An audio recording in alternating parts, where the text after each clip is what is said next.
Hello, bright and shiny beacons of light. I'm your host on Inspire Nation, inspirenationshow.com, coming to you with today's daily live. Woohoo! And we've been working on our tech stuff. So in lieu, we're going to be getting a new video card here. That's going to help speed things up since we went to High Sierra. We're on a 6-processor computer here. But apparently that's still not enough for Facebook Live. So we're going to be going with a 4K video card coming up here shortly, which means if you see me sounding like an old Japanese Godzilla movie, where my mouth moves out of sync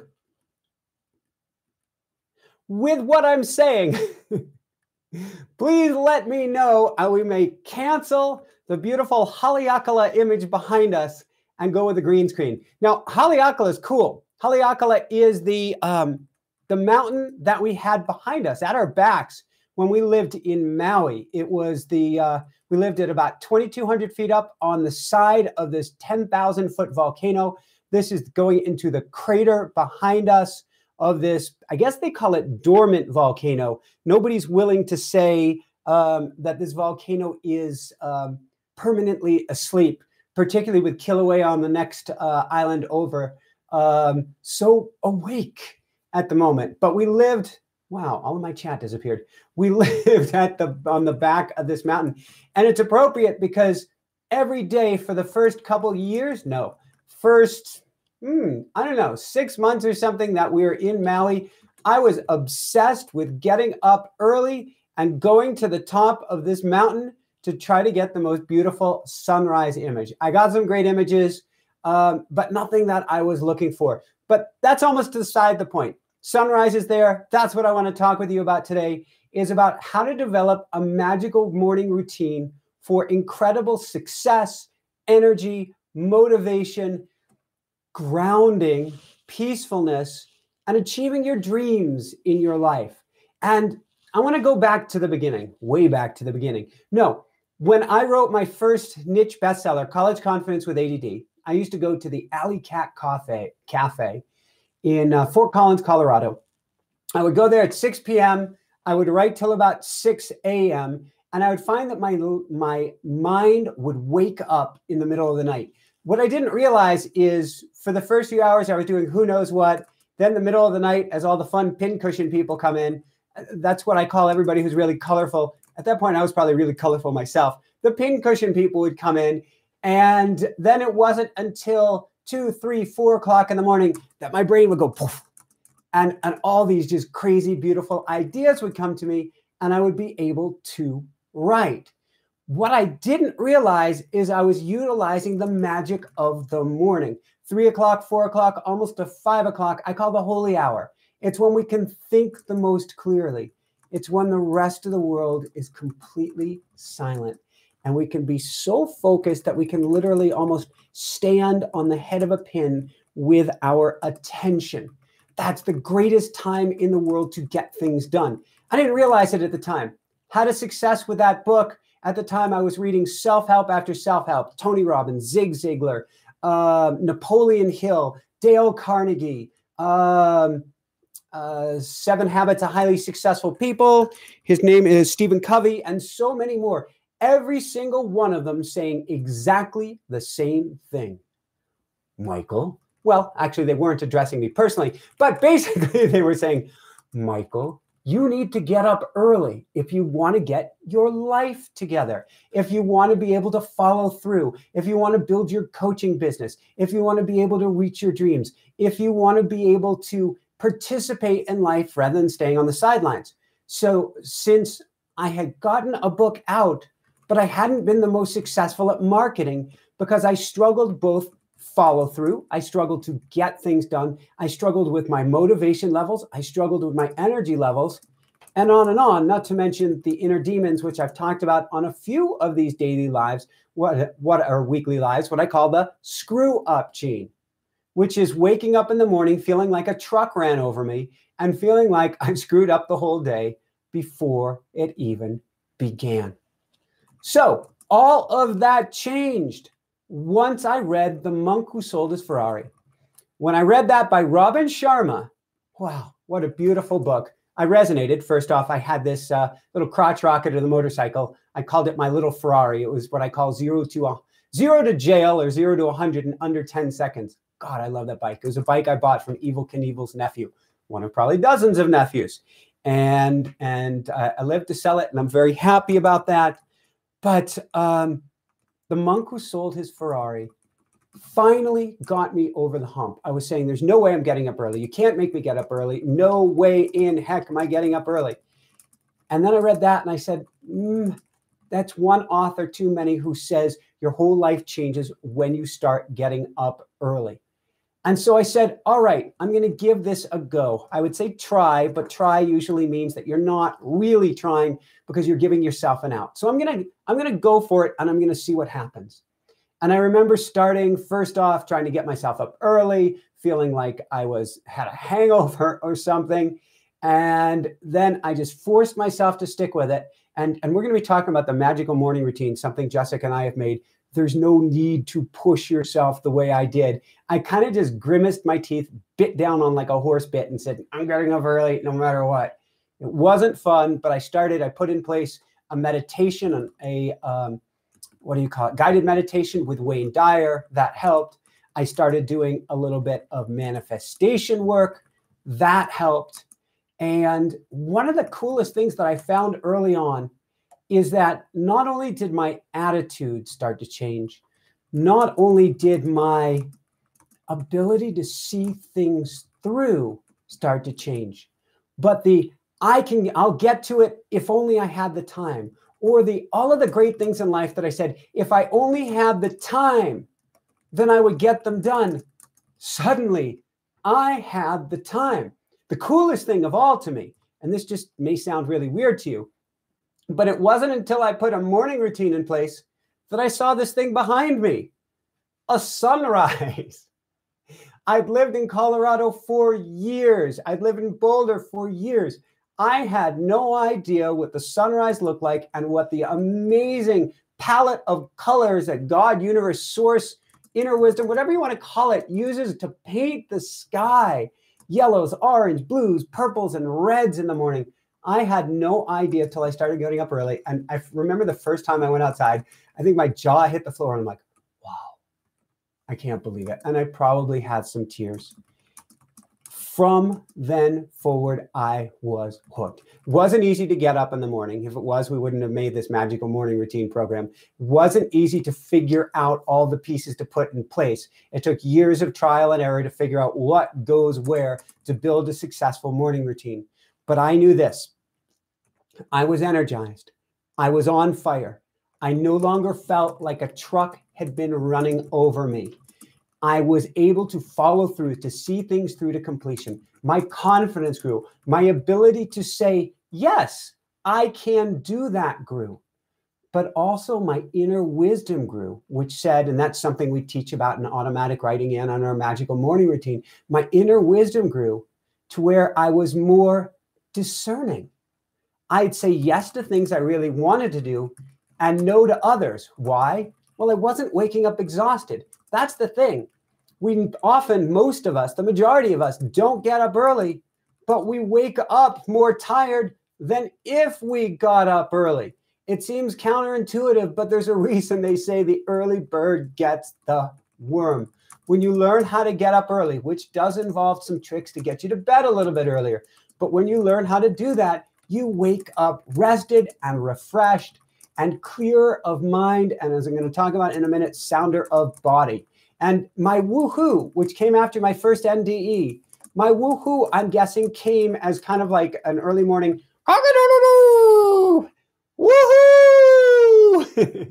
It was part of me getting up early and getting up crazy excited for the day ahead. Now, I want to talk with you briefly about some of the pieces that I put in place and I recommend that you put in place for a morning routine.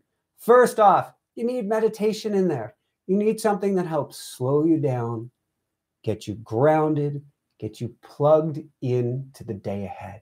You need some gratitude time. Why gratitude? There's no more powerful of an emotion to help bring about what you want and set your mind up for success. I say mind for a reason, because when you practice going into a place of gratitude, what you're doing is you're rewiring the mind from a fear-driven mind that's looking for the tiger. Where is it? When's it going to pounce?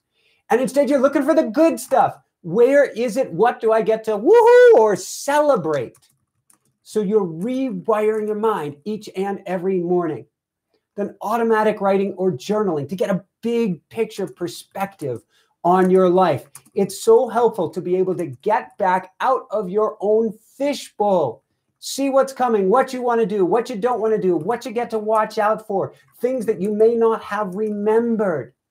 So helpful to get it down on paper and also to understand, where are these emotions coming from? Both the ones that serve you and the ones that also make you feel like you've been run over by a truck. Then manifestation work. That's like the number one thing that Jessica and I do is we're manifestors. We manifested this home. We've manifested this show. We've manifested everything in our lives, which has all come from the work that we've done in our morning routine. So you become a manifester by putting your attention and intention out there first thing in the morning. Then you get to work on emotional blocks and healing. This is something that I use my morning routine for regularly, particularly on Monday mornings. The further we go down this rabbit hole, the more that we're able to sense other people's emotions. Even though we're no longer living near New York City, Monday mornings personally still give me the jitters, even if everything's on track. The best that I can come up with is I'm plugged into the field. We're all plugged into the field. Monday morning is the morning when people have the most heart attacks, the most strokes, the most collapses, the most nervous breakdowns, the most anxiety attacks. So I can feel that. But what I can do is actually use that and feel. I can go into my morning routine and start doing some clearing work, which helps me then for my entire week ahead. Of course, an important and powerful part of the morning routine is getting a little bit of exercise in. This was so successful in Jessica overcoming her mold toxicity syndrome. Why? Because it rebooted her hormones. And in essence, by getting that morning activity, tricked her body into thinking she was a teen again. She started building muscle. She started feeling better. She started gaining more confidence. Her mind, which had been fuzzy and unfocused because of the mold, got crystal clear, and she got more energy throughout the day. Also with the morning routine, you're able to set up your schedule. This is actually a huge woohoo. If you set up your schedule, if you can look at your calendar, then you run your day rather than others or the day running you. I cannot speak to the power of this enough, that if you use your day to set you up for success, then no matter what else comes, you will feel on top of your day. You will feel you're getting the things done that you want to get done, and you will feel better about everything in your life. Last thought, and then we're going to open it up to some questions here, is a great morning routine starts in the evening. This is something that Jessica repeats over and over again.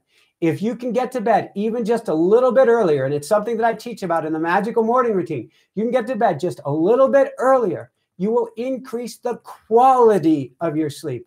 Quality trumps quantity every day in the week. I've got on here a Garmin Vivo Active 3 watch, one of many fitness tracking watches that tracks your sleep. When you get to bed earlier, the amount of deep sleep goes up, way up. You get to bed later, even if you sleep longer, the amount of deep sleep goes down, way down, because you're out of sync with the natural cycle of the earth. So I help you to get in sync with the earth so you wake up more rested and refreshed. Now, with that said, we're going to open it up to questions. I do want to mention, though, we've been building our magical morning routine for busy spiritual seekers. We've been building this all year. We had to take a pause to move out to Colorado, where we're enjoying the sunrise, and now we're putting it on sale on Friday.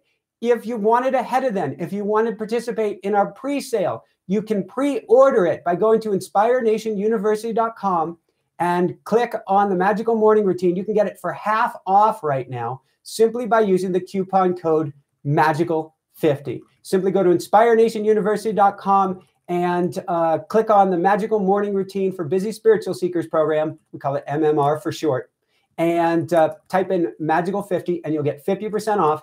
Then we will release it on Friday. Last couple things. First off, we're 100% supported by you, our listeners. So if you love the show, if you want more, if you want our daily words of wisdom and much, much more, we're going to be raffling off a lot of stuff coming up. Please come on over to patreon.com, patreon.com/Inspire Nation. Become a member of the Inspire Nation family. Come support the show. And we got lots of free stuff for you there as well. And last, if you love what you're hearing, share, and share some more. With that said, I want to open it up to questions. I don't want to put her on the spot. I never want to put the Pookie on the spot. So I'm going to ask a question that she doesn't have to respond to. She can jump into somebody else's question. But because we built this program together, and this was, to me, a true labor of love, and none of this would have existed. None of what you're hearing would have existed without Jessica. Jessica, do you have anything that you want to add about the Magical Morning Routine? Well, that really is putting me on the spot. All right, we can double back to you later. An important question, though, is we've turned down Jessica's microphone just a little bit tonight because we got feedback that there was feedback from her clicky-clacketing on the keyboard. So if you're finding a lot of clickety-clack, or if you're finding that Jessica is too quiet, please let us know as well. All right. With that said, Jessica, do we have some questions? Not yet.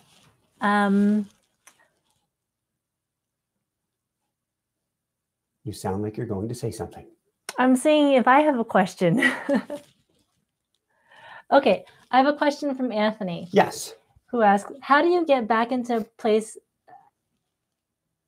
How do you get back into a piece of your routine that you gave up, but know would be good to put back in? So, Anthony, that really depends on why you gave it up.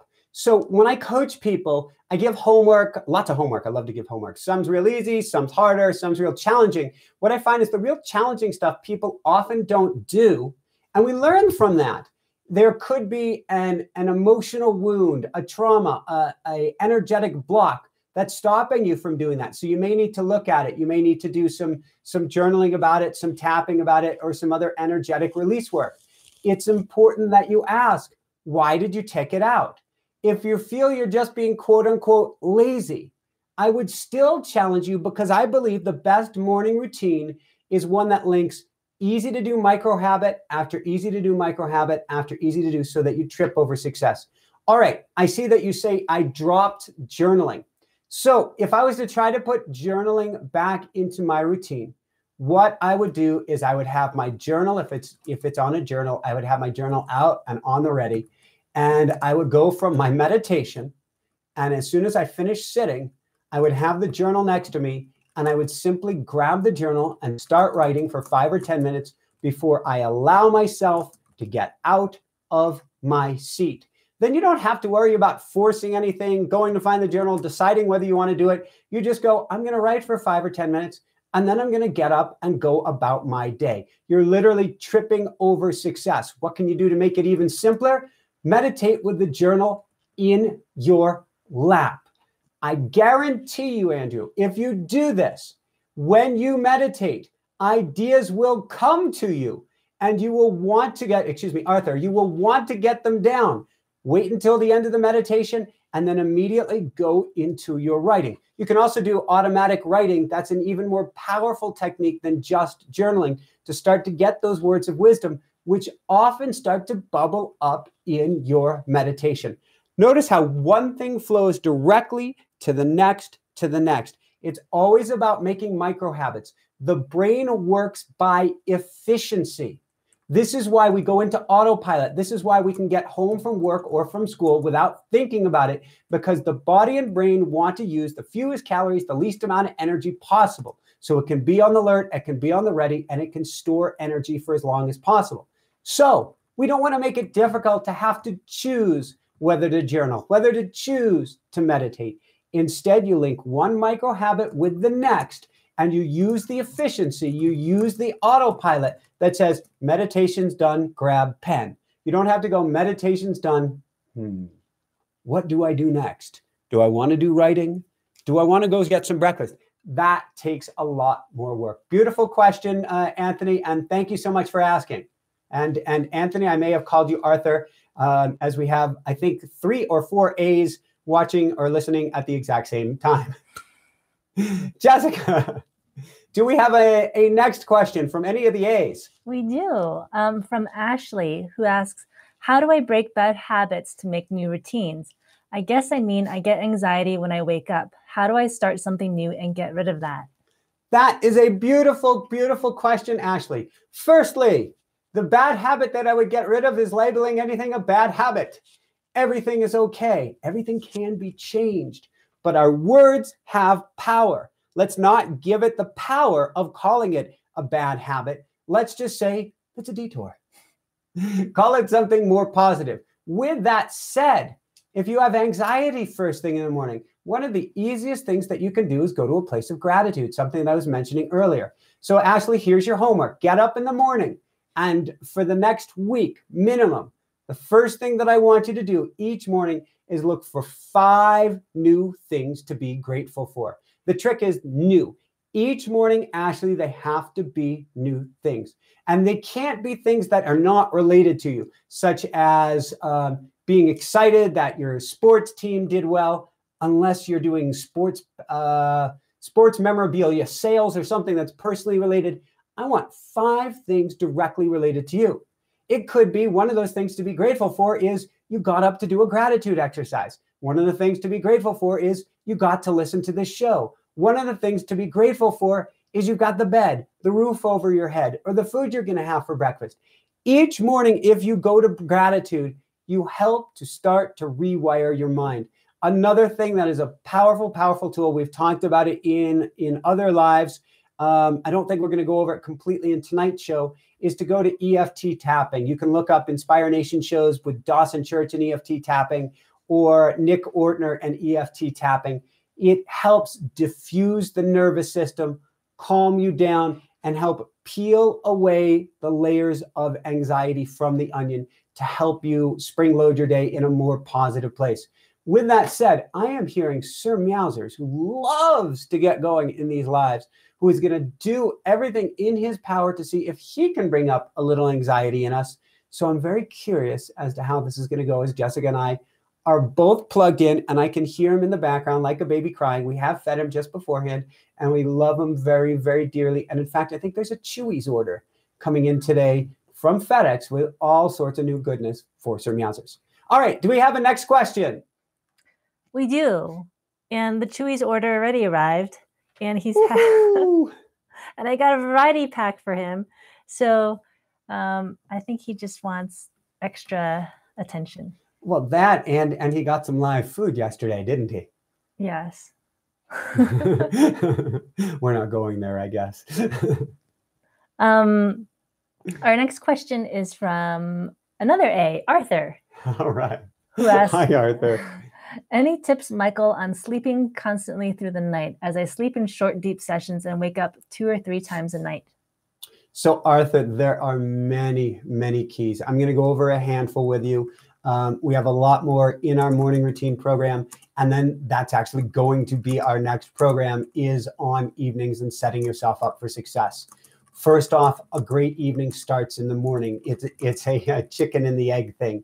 If you can get yourself to see the sun come up, or get yourself up when the day breaks and see the day getting lighter, it helps sync you with the natural body clock, or the natural clock of the planet. If you can't see the sunrise, if there's no way to get up at that time of the day, or you're in the middle of the city and there's just absolutely no chance, that I want you out at sundown, paying attention to the changes in color, paying attention to what happens to the natural light.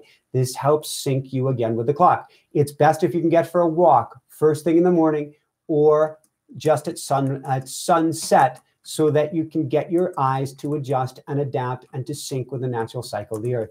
With that said, we want to get you meditating, Arthur, preferably first thing in the morning, but if not, then last thing in the evening. Oftentimes, well, let's put it this way. 99 out of 100 times, the reason that we can't sleep, and there are chemicals involved, of course, is because we're overstimulated. Now, we can dial back some of that stimulation through meditation. We can dial back some of that stimulation through things like EFT tapping, emotion code, and all these other great energetic tools. But we can also look at our environments and how they're stimulating us. For instance, Facebook, YouTube, Twitter, Instagram, YouTube, these are all stimulating us. The screen in front of us is basically an artificial fire. It's beaming light at us. And unless you have a screen that blocks out the blue light, or you're using something like Flux, just get flux.com, then you've got all this blue daylight being piped at you, stimulating your mind, stimulating, making it difficult to get into a deep night's sleep. Then there's the issue of what are we thinking about? They say we have 55 to 60,000 thoughts a day. The trick is they're the same repeating thoughts over and over and over again. The trick is the thoughts don't stop when you go to sleep. Your subconscious is still working on them. So we have to use mindfulness practices, meditation practices, breathing practices. Don't want you to feel overwhelmed. You feel better throughout the day when you work on these as well, to help to start to dial down the stimulation of your mind. Then you get to look at, what am I ingesting? Not just food. Food's an interesting one. Food we want to eat earlier in the night, say before 6 p.m., because when you eat food, it kicks up this inner flame. Your body gets warmer. If you have spicy foods, you even start to sweat. That's a stimulant. It keeps you awake, so you want to eat earlier. But when it comes to ingestion, we not only want to look at the stimulants we're taking in, such as caffeine, such as chocolate, things of these sorts, but we want to look at the stimulants. Hi, meowsers. We want to look at the stimulants of the mind. Watching the news, watching scary movies, watching dramas, watching tear jerkers, watching anything that has negativity is going to set the brain into a fight or flight response. And it's going to go working on that problem to keep you safe from the tiger when you sleep. On that note, we often have emotional blocks and wounds that only come out when we sleep. Jessica, oh dear Jessica, did I used to sleep peacefully through the night? Oh no. And what, dear one, did I used to do? Michael was quite the thrasher. He would literally like leap off of the bed in order to flip from one side of his body to the other while stealing all the blankets at the same time. And what were the orations that I would make on occasion? Blood curdling ones at those. Oh yes. Rude awakenings. Yeah, he would start trying to get out a scream before he was fully awake, so it would kind of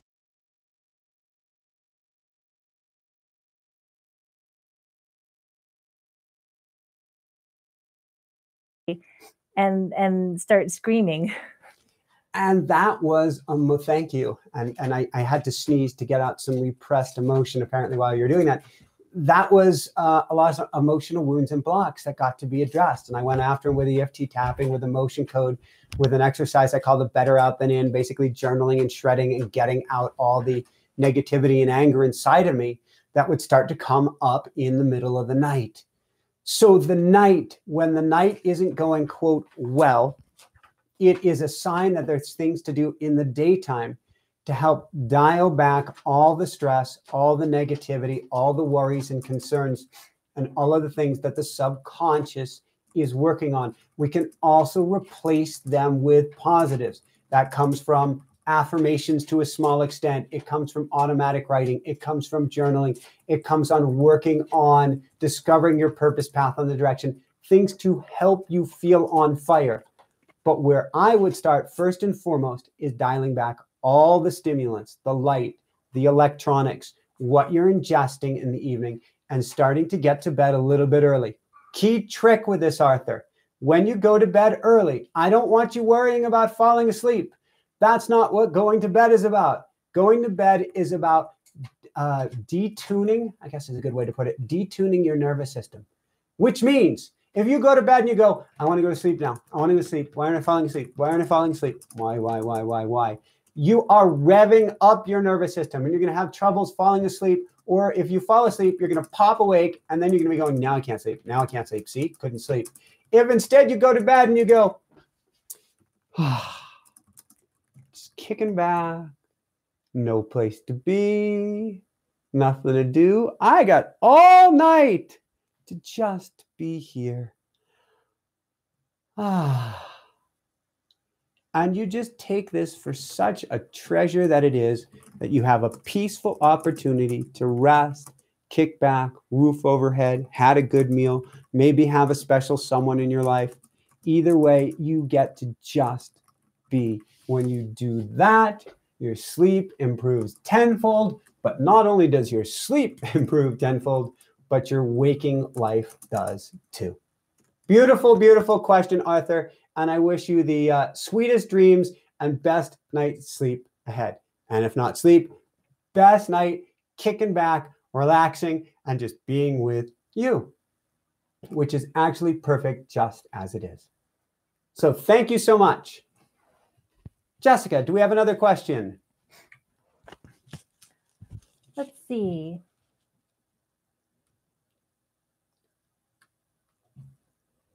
Yeah, someone, it was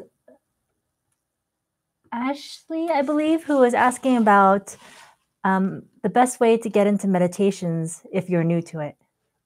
That's a brilliant question, Ashley. There's lots of different ways to get into meditation. I'll give you two of the easiest that I know. First is called the 10 count. I think I've discussed that one on here before, but it's super, super simple. In essence, you count from 1 to 10, counting your breaths. But it's a little bit more complicated than that. So what you want to do is, and I'm a huge nasal breathing fan. The reason is all babies breathed only through their nose. They were obligatory nasal breathers because that was the only way to get mama's milk or to drink off of a bottle. If they couldn't breathe through the nose, they couldn't drink. So when you breathe in and out through the nose, rather than in through the nose, out through the mouth, you trigger a rest, relax, and digest response. So sit comfortably in a chair, sit in a lounger chair, lay down in bed. If you fall asleep, Jack Kornfield would say that's the best meditation in the world. So breathe in and out very gently through the nose. In through the nose, down. You can put a hand on the belly, feel the belly expand, up and out through the nose. And so the 10 count is you breathe in and out. That's 1. Breathe in and out. That's 2. Breathe in. So you're going to count all the way to 10. Oh, wait. I lost my concentration. And out. That's 1 again. And in. So you're going to keep going to 1. Oh, wait. I was supposed to be focusing on my breath. And out. That's 1 again. Every time you lose your concentration, Ashley, just go back to 1. While in theory, you're trying to get to 10, the whole goal is to spend 5 or 10 minutes or less to start. This is a muscle. You're just learning to strengthen it, focusing on the breath. I always recommend when you begin meditation, do it with a timer. That way you're not constantly going, am I done yet? Am I done yet? Am I almost there? Am I almost there? Instead, set a timer and forget it. Forget about it. So that's the simplest, is focusing on the breath. The next simplest, this one is crazy simple. This is it. Just sit in the chair, close your eyes, keep them partially open, do what you want. All your goal is just don't get on the thought train. The thought comes up, great. Let the train pass you by. You don't need to hop on it. If another thought comes up and all of a sudden you find yourself dwelling on something and you catch it, great. Just hop off the train. You don't need to pay any attention to it. Just being, excuse me, is a perfect, wow. Bear with me, everybody. Technical challenge.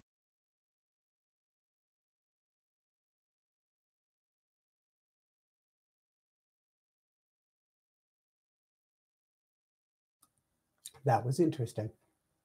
Just being is a perfect form of meditation. There really is none better. It sure sounds like I just ate a frog.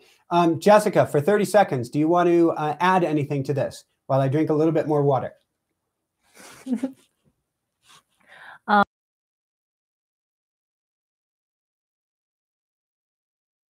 once again.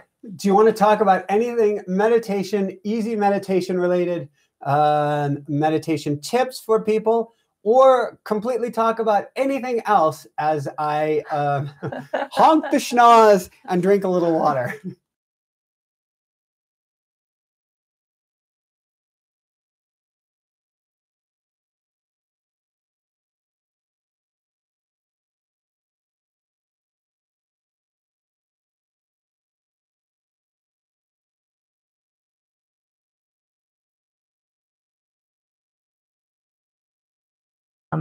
Other people were including it in their meditation practice, Yep. which is I imagine myself outside of my body, looking back at myself. Sometimes I'll just, I put my consciousness, which is how I think of myself. I think of myself as consciousness, either right in front of my body, perhaps right in front of my head, or right behind my head. And for some reason, sometimes it seems easier to imagine myself behind my head, observing myself. And that takes me out of my thinking mind. Awesome. I absolutely love that. Watching yourself doing the meditation. I want to apologize for a second. I just saw from Ashley that I didn't know this, but it makes sense. When I mute me, I'm muting you too. Okay, great. So no, I turned it back on. So people got that. I was asking you for assistance as I was coughing and chortling over here. I don't actually have a cold. Maybe it's the smoke that we have in the air. It's not too smoky now, but we did have a forest fire smoky situation through this morning, and I'm wondering if that had something to do with it. So do we have a next question? And I see Melissa commenting, a mantra can also help with your breathing, or simply a guided meditation are wonderful. And I do love those, Melissa. I mean, and that is what we were talking about in essence, is following the breath. The guided meditation, the reason I didn't suggest that, and that was my gateway drug. That's how I started into meditation, is with guided meditations. It helped me be able to sit for a while. But then what I found is I needed to go in on the inside and not listen to anyone or anything else in order to be able to strengthen that muscle, which is a funny thing. Some meditation experts say, that's awful. You never want to strengthen a meditation muscle. That's doing too much work. And then there are others who say that's exactly what you want to do. But for myself, it is a practice. It is something that takes cultivating. And for myself, as the self-proclaimed king squirrel on crack, it took a lot of work on that. First, a lot of work with Wayne Dyer and many others, Robin Sharma and many others, doing guided meditations, and then working on focusing on the breath, and then working on dropping that. I know we had a meditation instructor we love on Maui, Claudio, and Claudio would have Tommy Bahama chairs set up for us to meditate. And his whole thing is sit in the chair, drop it all. Just be, no rules, just be, for as little or as long as you want. No rules, no rules, no rules. That's a perfect meditation. Jessica, do we have some more questions? Thank you, Melissa, by the way. Yes. I apologize if I mispronounced your name. Haduru asks, any advice for snoring? Yes. And I'm looking to see if I have a piece around. I don't see it. Tape or paper tape. This is the craziest thing in the world, but it works miracles. There's a method out there for breathing called the Buteyko method. And there's an expert in the Buteyko method called Patrick, beautiful Irish name. Jessica, do you have the name off the top of your head? I don't. Patrick's name will come to me in the next few minutes, who has a beautiful book on... McCune. Patrick McCune has a beautiful book on breathing. And what he talks about is if you practice taping your mouth closed, your nasal passages actually open up. It's craziness. but they sense that your mouth is closed, and so they have to open airways for you to breathe, for you to survive. What does this mean? You practice breathing, or you practice putting a piece of tape over your mouth before you go to bed. Do it for a little while till you're comfortable. You're not going to panic with it on. And I'm talking paper tape, something that if you gasp, it comes right off of your lips. Not a big deal. And then you go to sleep with the paper tape on, and it opens your nasal passages, and snoring be gone. Also, a lot of asthmatic conditions be gone. And for kids, it helps them prevent deviated septums and even upper respiratory infections caused by sleeping with the mouth open. Now, Jessica and I both use this and get a much deeper night's sleep when we use the tape. Deeper sleep, better quality dreams, wake up more rested and refreshed, no snoring, nothing of the sort. So as crazy as it sounds, I cannot swear by it enough. Jessica, again, don't want to put you on the spot, but is there anything you want to add about paper tape and sleeping or snoring? I really don't like sleeping without it because I notice a huge difference when I wake up in the morning if I haven't used the paper tape. So, and it is, for me, it's just a phenomenal difference in the quality of sleep I get. Much more peace when I go to sleep. All right, beautiful question. Next question.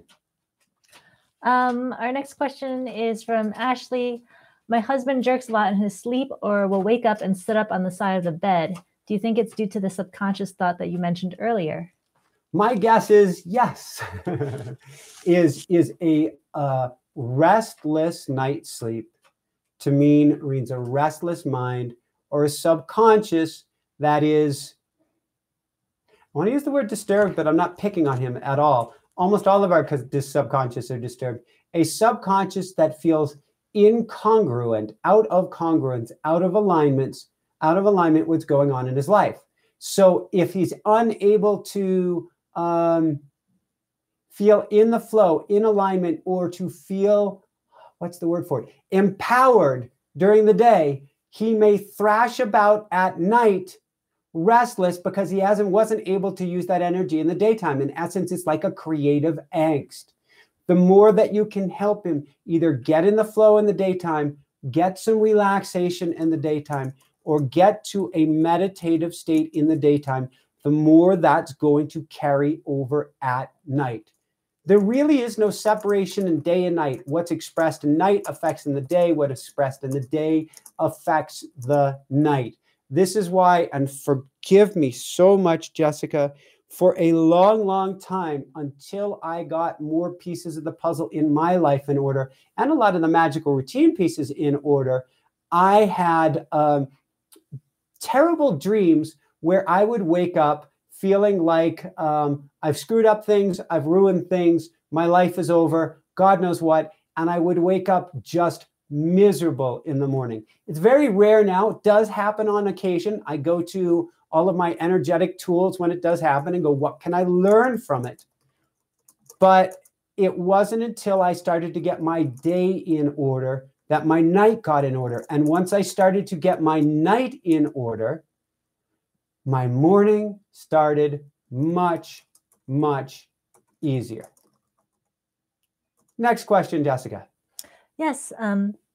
Jane Jones asks, how do you know if you're getting REM deep sleep? What happens if I always dream of the past slightly changed? So two things. First off, almost all of us get some amount of deep sleep. How much? That's where I like going to a fitness tracker watch. And there's some fitness tracker watches down to probably like $50, $60 right now. And you can see how much deep sleep you're getting. And therefore you can change your habits in the daytime, plus your nighttime routine, particularly your morning routine, to help you get more deep sleep. So I can't recommend a fitness tracker enough. Now, dreams are interesting. There is so many reasons for dreams. And I don't pretend to be a dream expert, though it's one of the things I like to geek out on. Dreams come for several reasons. Dream comes to give us messages. Dreams come for us to heal. Dreams come for us to process old woundings in order to let them go. If something is coming up over and over and over again, my guess is that the subconscious is working on something that it hasn't fully resolved. So what I do is I go to automatic writing, I go to journaling, and I'd start writing about this. And I'd start asking about this. What is this dream here to tell me? Why does it keep repeating? What do I get to learn from this? Writing about it does two things. First off, it starts to clear it out of RAM. Whatever's going on starts to either become more clear so that you can actually do some energetic clearing and get rid of it, or so that you can heal it, or it helps you to become conscious in your dream so that when that past event comes up, you're no longer manacled to it. You are free from it, and you can look at that event and in the dream, and in essence, lucid dreaming, say, I choose to end this dream another way. The more that you focus on it in the daytime, the more control you're going to have over it in the nighttime. The more that you focus on it on the daytime, the less control it's going to have over you in the nighttime as well. That is a brilliant question. Thank you. Thank you so much. Next question. The next question is from Arthur, who asks, what do you think about taking melatonin for getting a good night's sleep? Great question, Arthur. I am not the melatonin expert. However, I will say this as a blanket statement with melatonin included, which is typically, but not always, the more things that we put into our body to try to help us to sleep, the more we're stealing from Peter to pay Paul. So it can help us for short term get to sleep, but then we become reliant on it to get to sleep. And so it has long-term challenges to it. The one exception I would say to this, and I believe Jessica also mentioned it in the chat box before, is magnesium. And that can be a magnesium. We're huge fans of Dr. Carolyn Dean's, which is rnareset.com. And we don't get anything from you going over there. But it can be just as simple and much more cost effective. Taking Epsom salt baths can help you so much to get a deeper night's sleep. Cannot recommend Epsom salt baths enough. Magnesium has over 800 known effects, or there are over 800 processes in the body, including sleep, that are directly affected by magnesium. And almost all of us, and we've had several shows on this, are magnesium deficient. So that can help tremendously. Somebody, Colette, is mentioning cashew nuts. That can certainly be helpful. And that may have some tryptophan in it. While I don't recommend, well, actually, I'm a card-carrying vegan, but I have no judgment on anybody. And Jesse would go, ha ha, you have occasional ghee, and I slip you the egg now and again. That sounds really weird. But tryptophan from things like turkey can be helpful as well. Just again, I wouldn't eat too close to bedtime, because then you can kick up that inner flame as well. Do we have another question or two? We're good for about another 10 minutes or so here. Yes. Our next question is from Anthony. What do you think about midday meditations? Beneficial? Personally, may be more difficult to make it in my routine, but any thoughts? Anthony, yes, yes, yes, yes, yes. I almost can't say there's such a thing as too much meditation. And certainly midday is an awesome, awesome time to hit the reset button, because in the morning, if you go through a magical morning routine, you're nice and grounded, you're nice and centered, and then the world starts to kick up. And then you have this competing demand, and that competing demand, and the other competing demand, and this, and that, and the other. And by the time you get to midday, you're starting to sound like a squirrel on crack, and you don't know what to do, and you don't know where to turn. And breathe. Go back to the breath and breathe. You'll be calmer. You'll be quieter of mind. You won't have lost all the IQ points that went away when you went into that fight or flight response. You'll think big picture again. If you're spiritual, you'll get an understanding that there's so much more to life than meets the eye, and you'll plug back into your source, and you'll be energized for the rest of the day ahead. So cannot recommend a midday meditation enough. I recommend, if you can't get any more meditation than this, in the 3x3. 3 times in the day, 3 minutes of focusing on the breath. If it's hard to focus on the breath, put your hands on your belly. Feel the belly going in and out as you breathe, or just focus on just beneath your nose. feeling the air go in and out, feeling it, the tickling on the top of your lip as you breathe for just 3 minutes can help reset everything. Brilliant, brilliant question. Thanks. Okay, our next question is from Small Wildflowers. My 24-year-old daughter has night terrors. Is that the same situation? That is exactly, Small Wildflowers, I love your name, by the way. That is exactly what I was experiencing. It was emotional wounds. It was emotional traumas. It was things that hadn't been healed. It was things that had been repressed. We're taught in our society. In fact, it's craziness. There's this positive thought movement, and it's kind of all the rage, The Secret, and you must think positive thoughts. And I'm Mr. Woohoo. You would think it's positive, positive, positive. But the fact is, if you don't get out the negativity inside of you, it comes out one way or the other. Repressing it is the worst thing that we can do. And it will come out in your dreams. It will come out with you screaming in the middle of the night. If I know somebody screaming in the middle of the night, I want them writing about their dreams if they can remember them. Keep a dream journal right next to the bed. The minute you wake up, start writing it down. I want you each and every day to be doing the better out than in exercise. Write out if you're feeling upset in the morning. Don't do this if you're feeling good. We don't need to make ourselves feel bad. But if you're feeling bad, write about it in all graphic detail and gore that you can. In essence, better out than in. Don't stuff it inside. Once you get it all down on paper, you can shred it and tear it and be done with it. Or you can do kind of a Byron Katie. I'm going to butcher her work here, but it's called The Work. And Byron Katie would have you ask a series of questions about this. Personally, I would say, where is this emotion coming from? What is it here to teach me? Why am I getting these terrors? What can I learn from this? How can I let this go? How is this here to heal or serve me? I would ask these questions every morning that I had a night terror so that I can learn from it. And then don't judge yourself for it. It's not, oh, I'm a bad person because I've got these emotions inside of me that haven't come up. No, the emotions are coming up because they're pressing the doorbell on your future self, saying, ding dong, can you help us here? Let us in so that we can talk about this. We can help you to heal. We can help you to move on. So it's actually hugely, hugely positive. It just means she gets to step forward into her.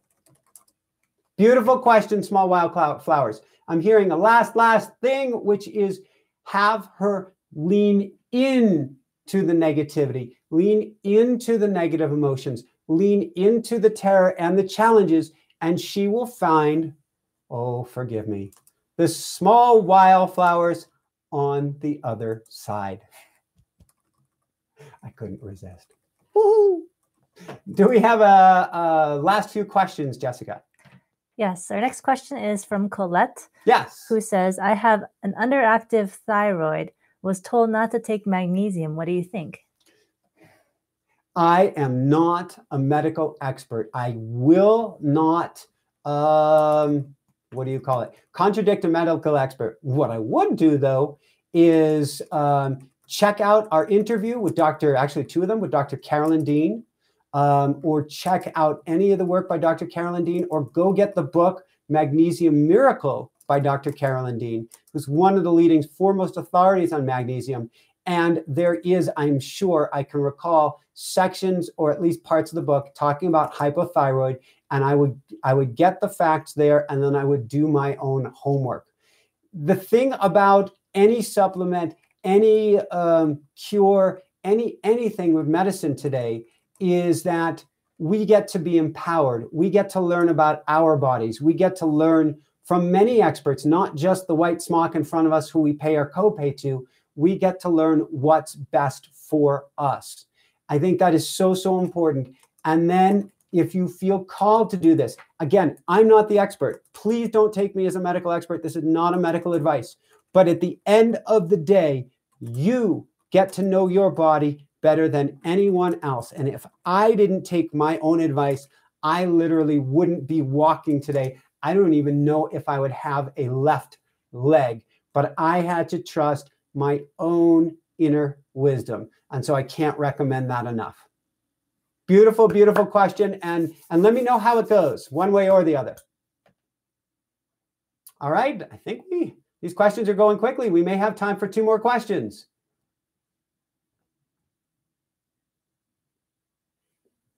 This is the awkward pause. That means you, Jessica.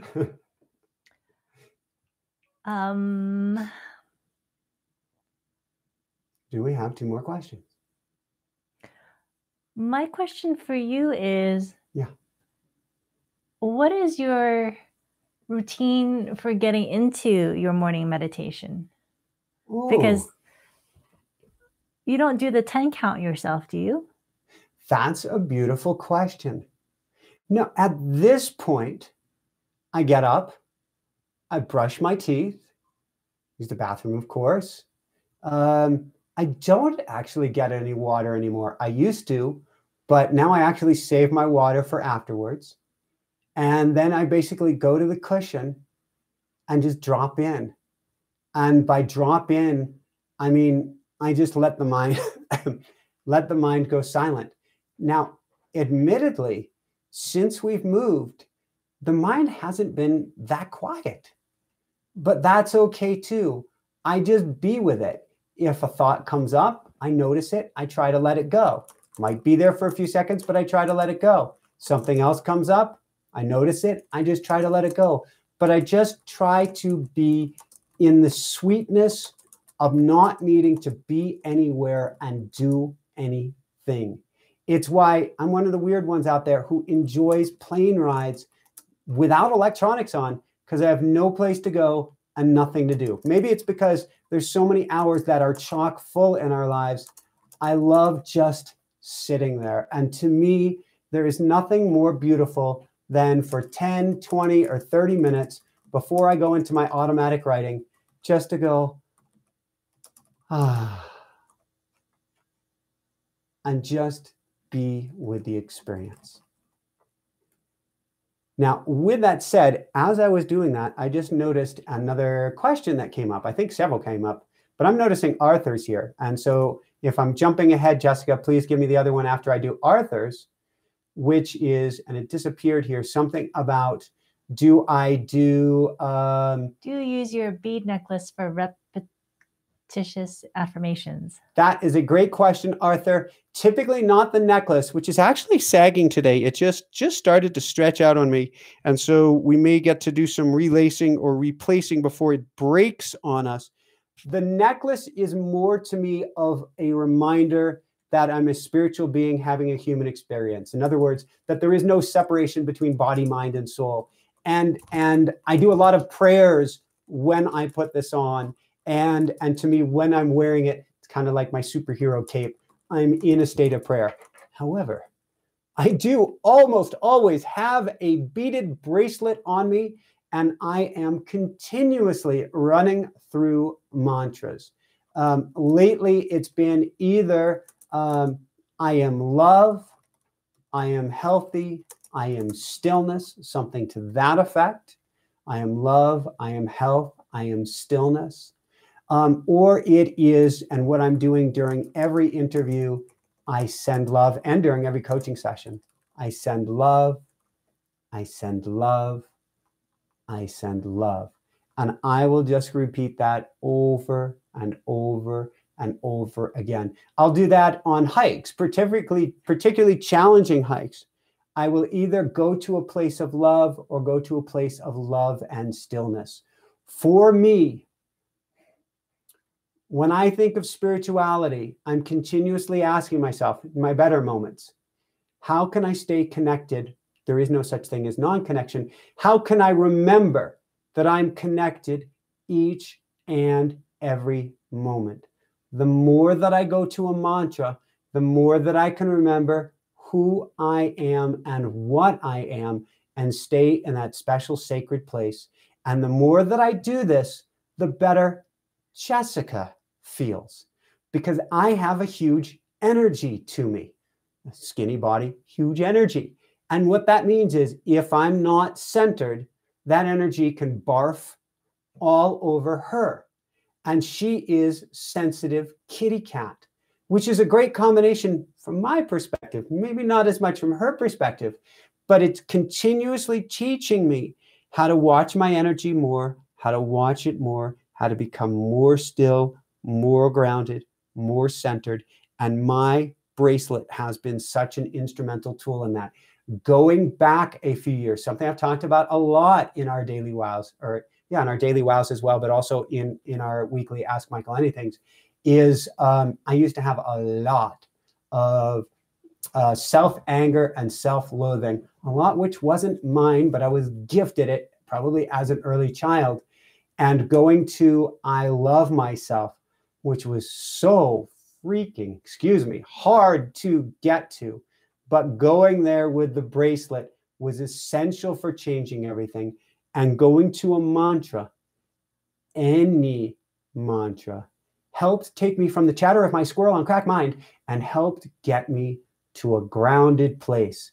I used to be on Adderall, on, what were they all? Adderall, Ritalin, Wellbutrin, the list goes on and on and on of all these ADD medications. And I was a featured speaker on ADD. I was the poster child. This beaded bracelet kicked it. So many pieces, particularly having to do with the magical morning routine, which is where all of this came about. But at the end of the day, going to a mantra with my beaded bracelet helped me to rewire my mind.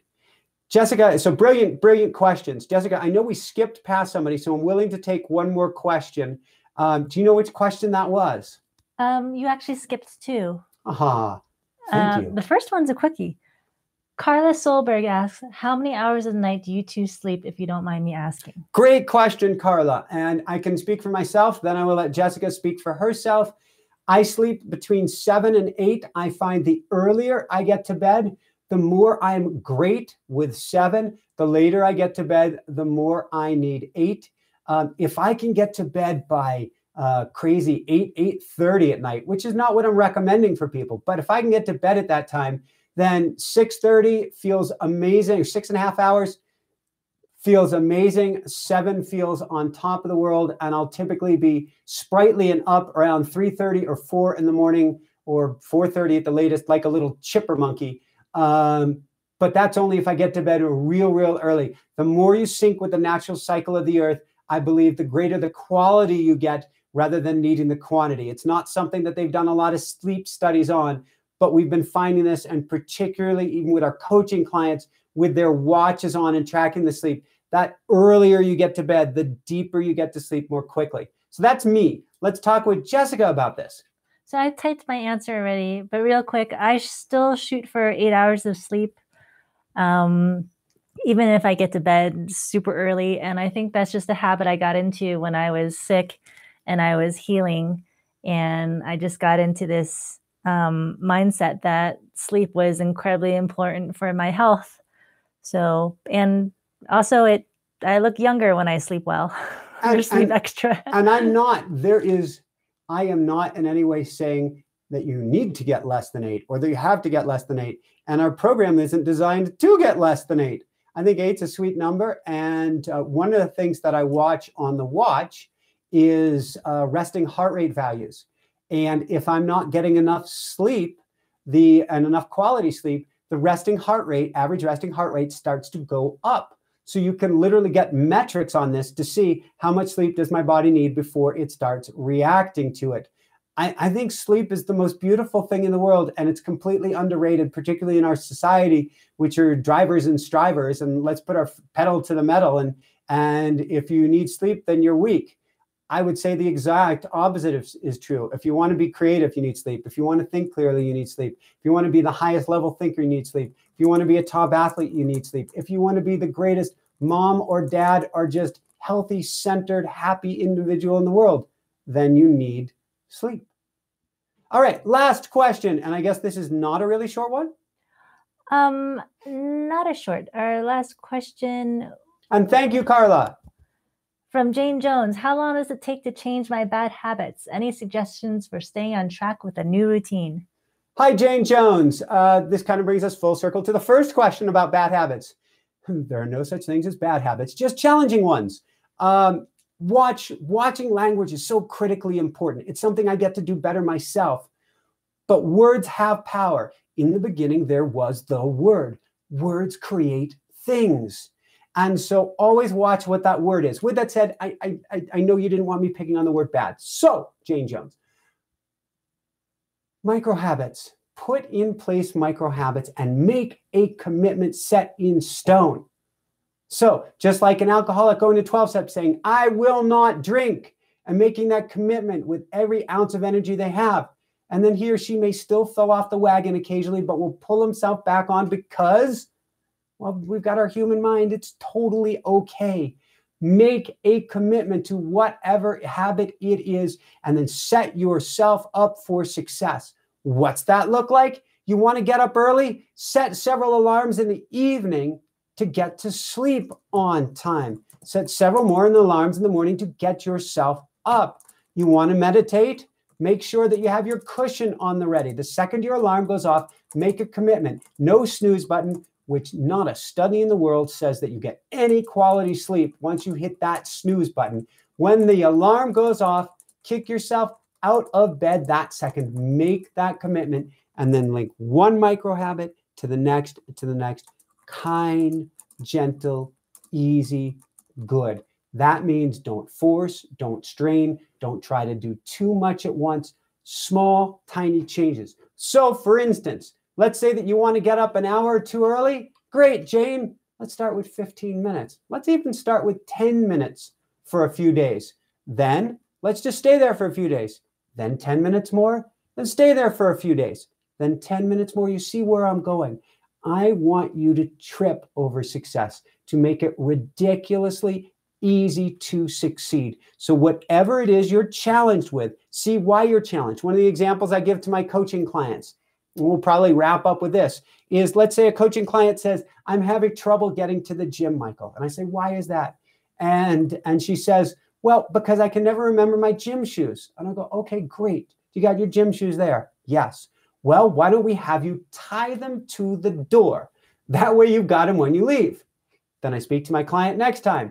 Did you go to the gym? No, I didn't make it there. Why not? Forgot my shoes. Where are they? Right next to the door.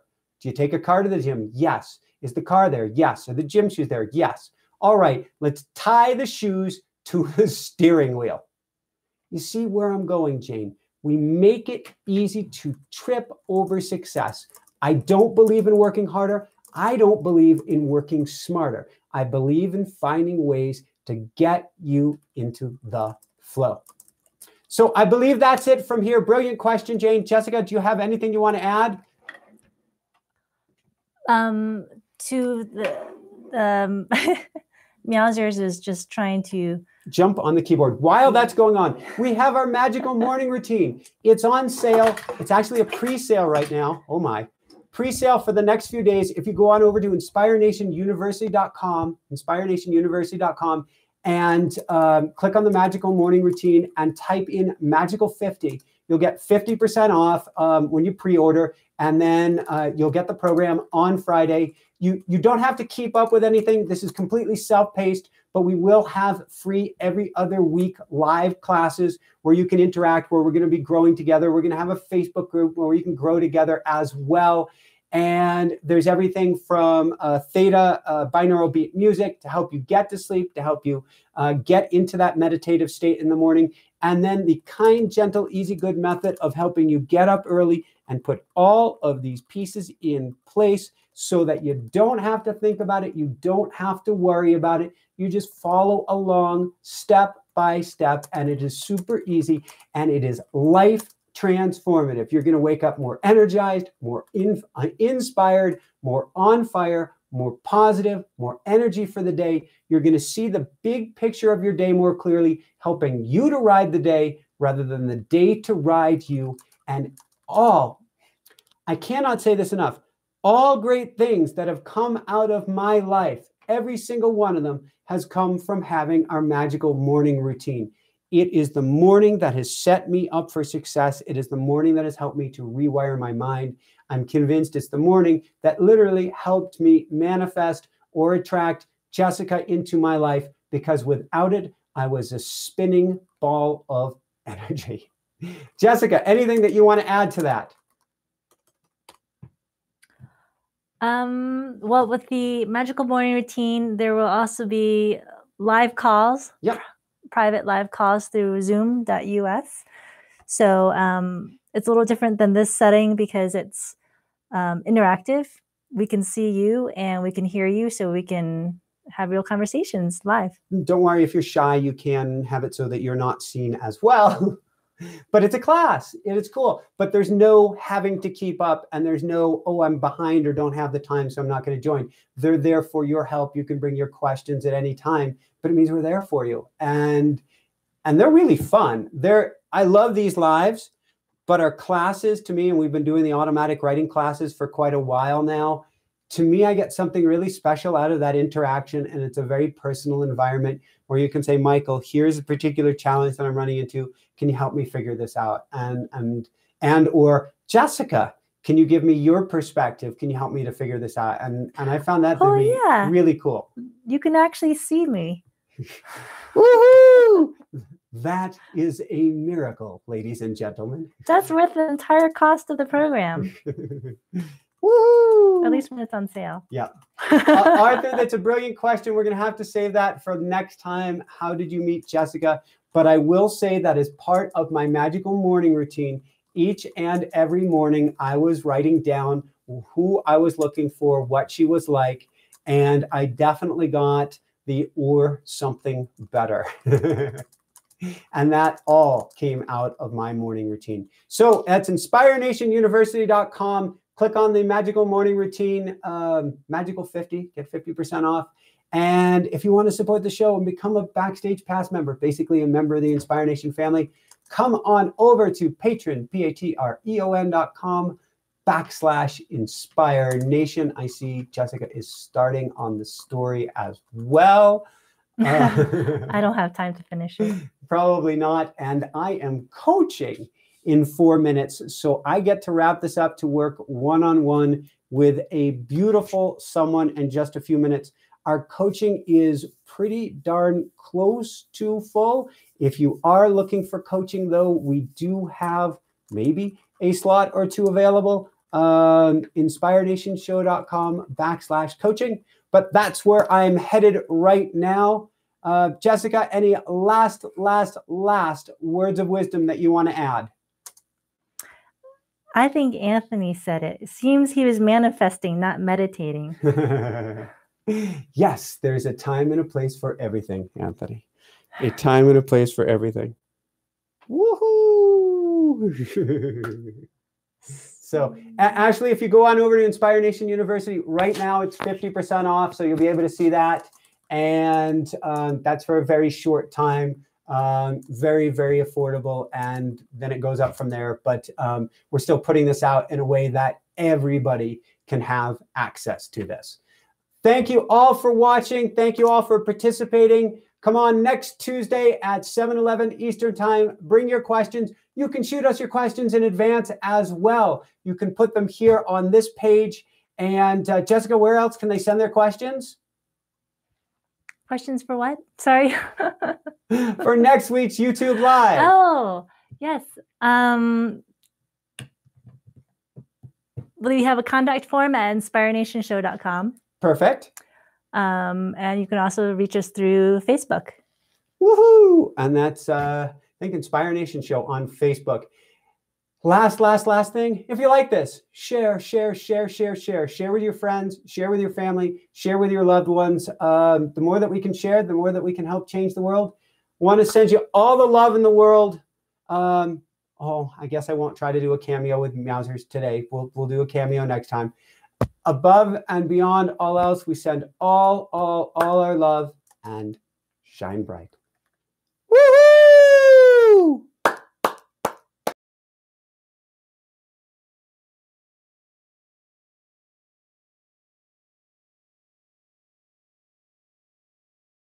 This is the awkward moment where I look for the end stream button.